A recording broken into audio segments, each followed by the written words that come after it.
So, last person, you ready for him? The last one is about to speak. When I first met him, I didn't want to like you. Because I came in looking like this, and he like a suit, dog. His line was all crazy. I was like, man, screw this dude, dog. Speaking all well, I'm like, you don't know these words. But no, the group of people that I've met at this location, outside of the people who work at WeWork, they're a remarkable bunch of people. I met them through not just my friend Kofi, but through this individual as well. And when you, don't take this to the head, but when you say the word Black excellence, I like kind of think about me, but I really think about that dude right there. I think of a suit, it's like, I'm crushing it, you got a suitcase. So,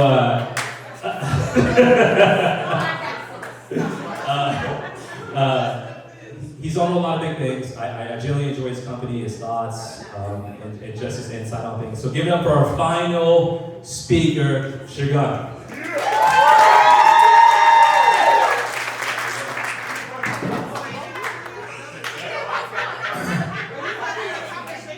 Good evening. I needed a seat for the truth. Thank you. Good evening, everyone. Wonderful. There are many people here. This is being recorded live. So we just want to make sure that people know there are people here. First of all, thank you all very much for sticking around this long. That was a terrible introduction, Joel, but I appreciate it. Once again, so as Joel introduced me as Shegun, but I see some of my Nigerian brothers here. So my actual name is Segun. Idowu. Did I get it right, or the Nigerian? Oh, they left, so never mind. But my name is Shegun. I have the honor of serving as the executive director of the Black Economic Council of Massachusetts, which is, that's right. It is essentially a chamber of commerce for Black businesses. Before I say anything else, I was instructed to point some people out. Since I am the last person, I want to make sure we acknowledge some people in the room. First of all, I want to say thank you to Joel for hosting this event tonight.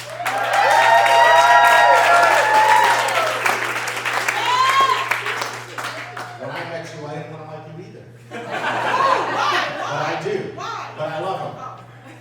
You know, because he wasn't as well dressed. But, just kidding. But very seriously, there are very few events that happen. So I am a Bostonian.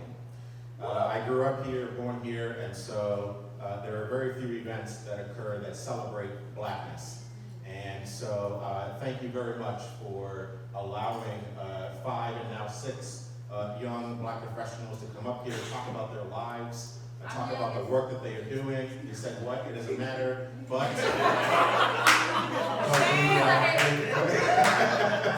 but truly, I am very grateful because, like I said, there aren't many spaces in the city of Boston that allow that to happen, and even fewer events that allow it to happen. So I appreciate your making that happen tonight, and to WeWork for giving us the space to do this, who has been a constant ally in this discussion, particularly through Izzy, who is here tonight. So,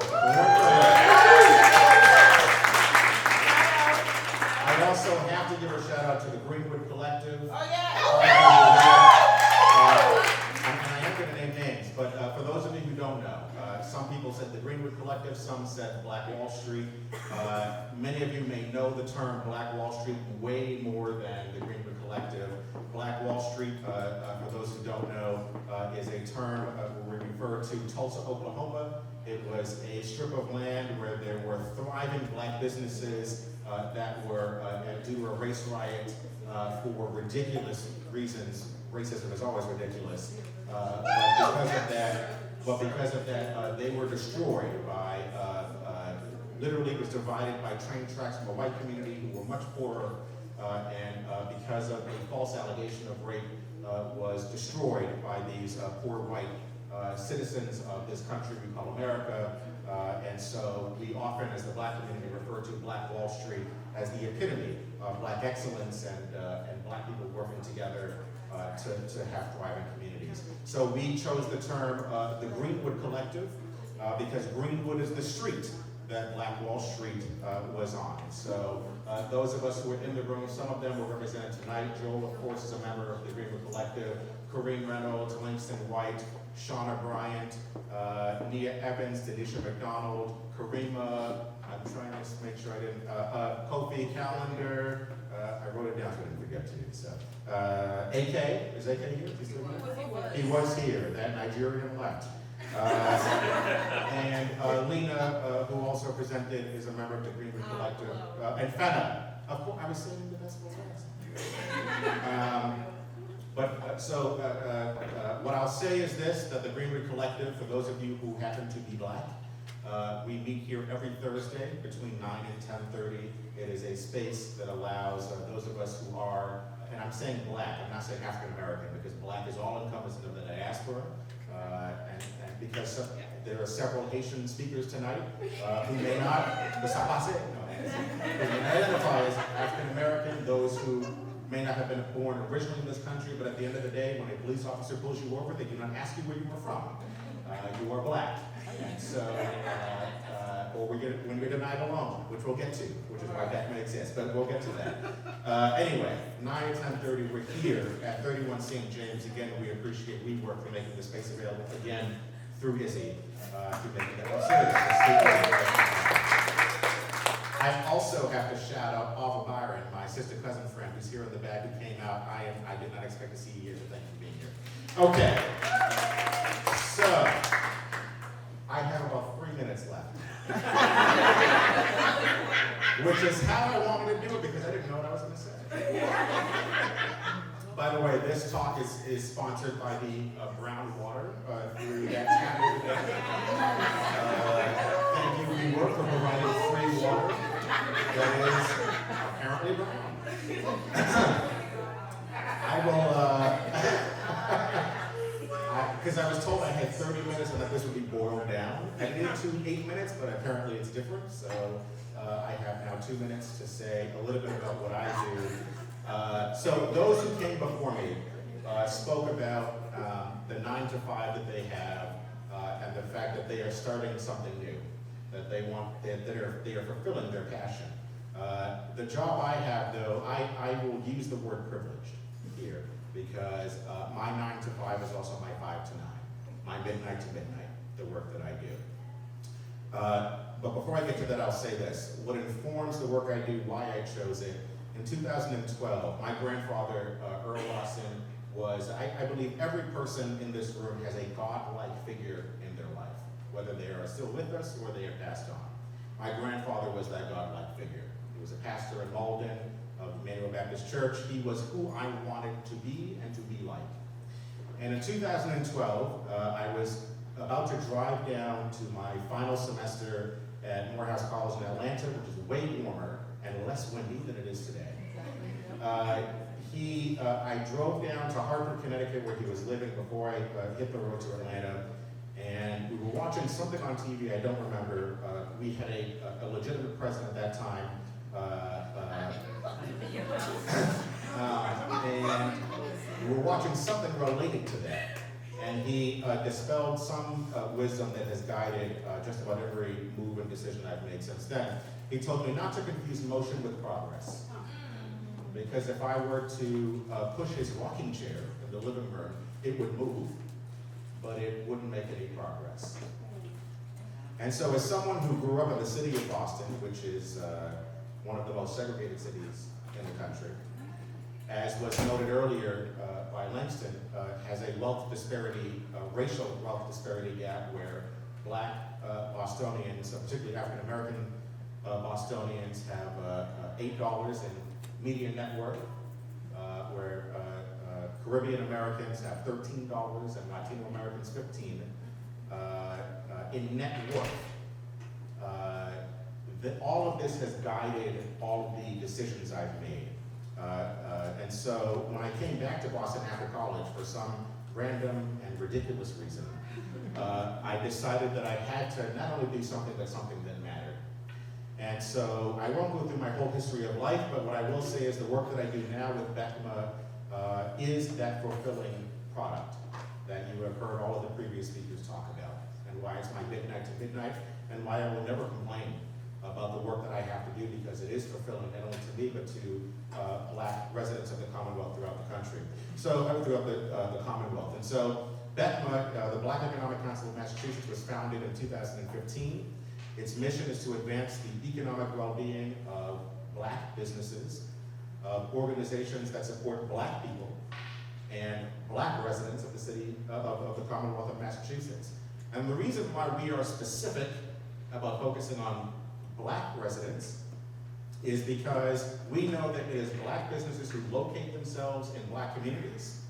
We know that it is Black businesses that hire the majority of Black people. And we know that it is Black businesses that wind up contributing the most back toward the Black community. And so this organization, which was founded by Black business leaders from across the country, the Commonwealth, I keep saying the country, but it's also true. They are leaders across the country. We exist to support this mission in 3 ways. The first is by convening important conversations. Certainly we support folks like Joel who are convening this conversation, which is particularly important, supporting Black entrepreneurs who are sharing their story, which doesn't often happen. Too often we don't care about their stories. But supporting the convening of people to talk about issues that impact the Black community, but really to focus on solutions. You know, like I said, I grew up here. A lot of times we focus on what's wrong. And it's very few times that we wind up focusing on what is working. The people who are doing the work, I've named most of them, who are in the Greenwood Collective, who are making an impact for Black communities in this Commonwealth. So we convene important conversations that highlight solutions. The second is we advocate for policies that are going to impact Black businesses, not just at the state level, but now we're working with the city of Boston. We worked with a couple of city councilors to point out the fact that in 2018, the city of Boston spent 0.5% of its discretionary spending with minority businesses. That's not Black businesses, that's not white businesses. 0.5%. That means out of $664 million, $4 million of that went to minority-owned businesses. Less than $1 million of that went to Black businesses. Black people who make up, Black and brown people who make up more than half of the population of the city of Boston, who make up more than half of the businesses, of the small businesses that operate in the city of Boston, 0.5%. And one of the reasons that was given was that, well, we want to do business with these people, but we can't find them. Which was I'm going to keep using the word ridiculous. Mostly because of the beer, because I can't think of another word, but also because it is ridiculous to say, in a city, outrageous, what is it, egregious, terrible, preposterous. Let's keep the source going. Blasphemous, terrible, you know. If I say bullshit, will you edit that out? Because I got a job and I'm not going to get fired. But we exist to advocate for Black businesses to ensure that the city, the state, private companies like WeWork, who is doing a great job, which I'm not know, well, I won't say anything. I will let WeWork tell their story, but WeWork has been a great partner in this and making sure that they are investing in minority-owned businesses. But we work to advocate for minority-owned businesses. And finally, we connect businesses to different contracts and to different opportunities. And because I only have 30 seconds left, I think you just said, it doesn't matter, whatever. We have until, what time is it? We have until 8 o'clock. I've got 20 minutes.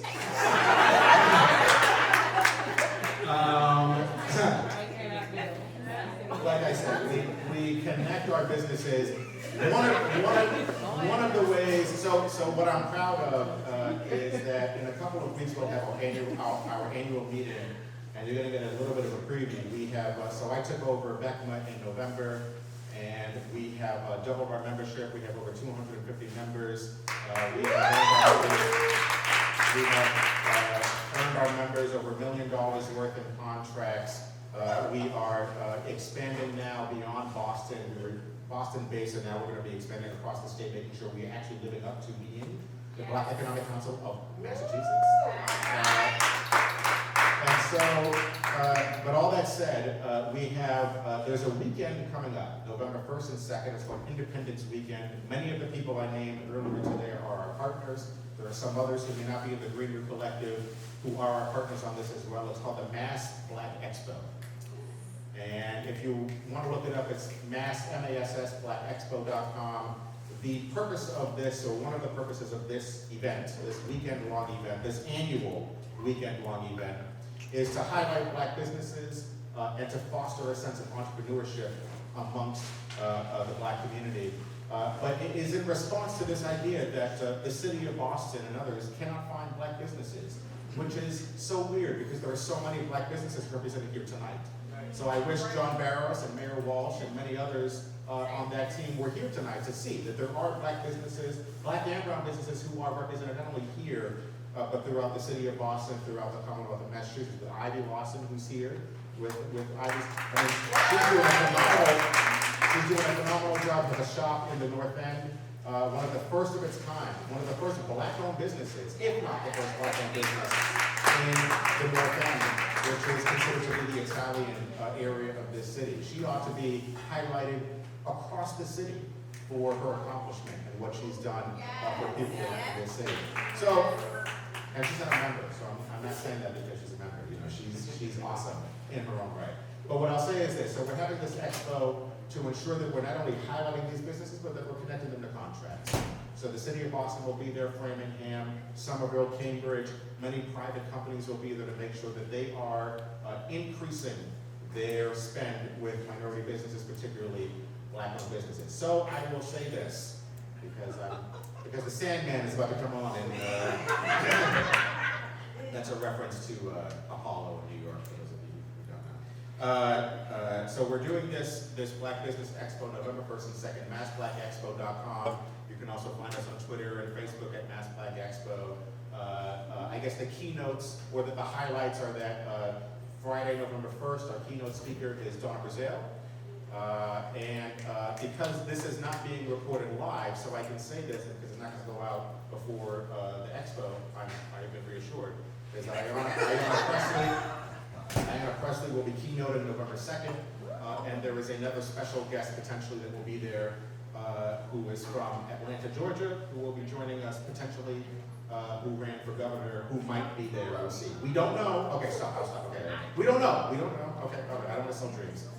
And finally, there are two other events, because my time is over, so now I'm here to filibuster, to make sure that there are two other events that are happening on Monday, October 21st, Kofi Calendar with E4All. Are you kidding me?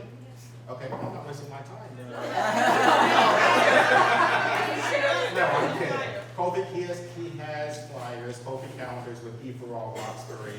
They're an incubator. They help entrepreneurs of color to get on their feet. They are having an event on Monday from 6 to 8 at District Hall. And Shekia Collier, who is one of the greatest people. Yes. Will be the keynote speaker. And I want to also shout out Black Trust, who is doing a conversation with Carolyn Crockett and others on October 29th from 6 to 8 at Thelma Burns in Dorchester. And finally, on November 2nd, so one of the things about the Mass Black Expo is that we are supporting other events that are occurring in the community. And there is one major event that is occurring on November 2nd, which is Hustle Times 2, being hosted by Shauna Bryant. It is a conference focused on women entrepreneurs, and they have such guests as Shekia Collier, as Miss Black America, as Atia Martin, who's the former Chief Resilience Officer, and many, many others who are going to be there to talk with Black women specifically, but of course all are invited. Black women specifically about the troubles as well as how to succeed as an entrepreneur. So, with all of that being said, as someone who didn't know what he was going to say when he was up here, I did say a lot. I'm good at talking when I'm confused. I want to end with this. I remember there's one proverb that has always lived with me, and one that I want to apply to all of the entrepreneurs in this room. It is this. There is a Chinese proverb that tells us if you want one year of prosperity, grow green. If you want 10 years of prosperity, grow trees. But if you want 100 years of prosperity, grow people. So I want to thank Joel. Yes.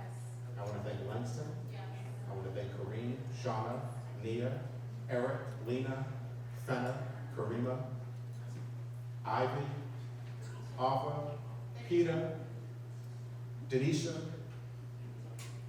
Izzy, and all of the other entrepreneurs in here, and Jasmine, and all the other entrepreneurs who I may not have named, but who are here, for ensuring the prosperity of not only the city of Boston, but the Commonwealth of Massachusetts, the country we call America, and the greater cosmos, all of the rest of the world, for helping to grow people to ensure the prosperity of all of us for many, many, many centuries to come. So thank you all very much for being here. Thank you for listening.